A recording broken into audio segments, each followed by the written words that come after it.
एक प्रायद्वीपीय देश है जो विभिन्न आश्चर्यजनक भू आकृतियों और प्रचुर मात्रा में प्राकृतिक संसाधनों से भरपूर है। भारत के भू आकृतियों के एक बड़े हिस्से में उपजाऊ मिट्टी, बहुत सारे खनिज और प्रचुर मात्रा में लकड़ी के साथ बड़े वन क्षेत्र शामिल हैं।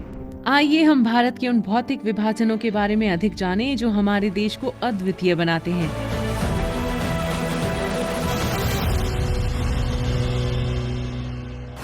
उत्तरी मैदान भारत का सबसे उपजाऊ क्षेत्र है। यहाँ कई महत्वपूर्ण फसलों की खेती की जाती है, जैसे चावल, गन्ना, जूट और गेहूं। इन मैदानों के दक्षिण में प्रायद्वीपीय पठार स्थित है, जो आकार में लगभग त्रिकोणीय है। ये भारत के सबसे पुराने और सबसे स्थिर भूभाग में से एक है। इस क्षेत्र में कोयला और लौह अयस्क के समृद्ध खनिज भंडार हैं। प्रायद्वीपीय पठार के उत्तर पश्चिम में अरावली पर्वतमाला स्थित है, जो भारत के सबसे पुराने पर्वतों में से एक है। अरावली के साथ साथ विंध्य और सतपुड़ा की पर्वत श्रृंखलाएं हैं, जो इस क्षेत्र का शानदार दृश्य प्रदान करती हैं। नर्मदा और तापी नदियां इस प्रायद्वीपीय पठार से होकर बहती हैं और सुंदर घाटियों के निर्माण में योगदान करती हैं। ये दोनों नदियां पश्चिम की ओर बहती हुई अरब सागर में मिल जाती हैं। प्रायद्वीपीय पठार के पश्चिम में हम पश्चिमी घाट देखते हैं, जिसे सह्याद्री के नाम से भी जाना जाता है।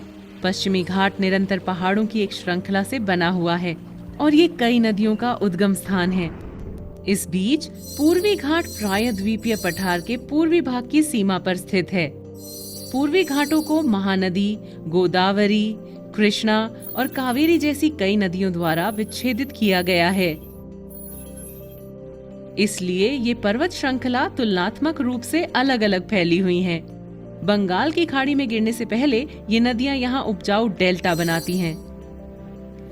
प्रायद्वीपीय पठार और हिंद महासागर के बीच भूमि की एक संकीर्ण पट्टी को भारत का तटीय मैदान कहा जाता है।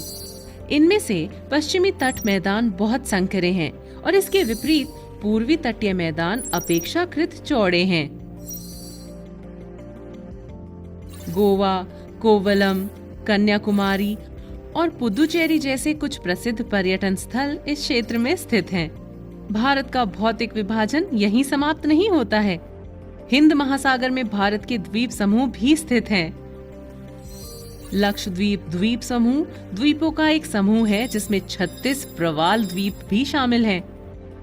ये केरल के तट से दूर अरब सागर में स्थित है। बंगाल की खाड़ी में भारत के दक्षिण पूर्व की ओर द्वीपों का एक और समूह स्थित है, जिसे अंडमान और निकोबार द्वीप समूह कहते हैं। ये दो द्वीप समूह मिलकर भारत की एक अनोखी भौतिक आकृतियों का निर्माण करते हैं। भारत बहुत ही विशेष प्रकार की भू आकृतियों का घर है और इसमें कोई हैरानी की बात नहीं है कि दुनिया भर से इतने सारे लोग क्यों इसके भौगोलिक आश्चर्यों को देखने के लिए इस देश का दौरा करते हैं। Thanks for watching.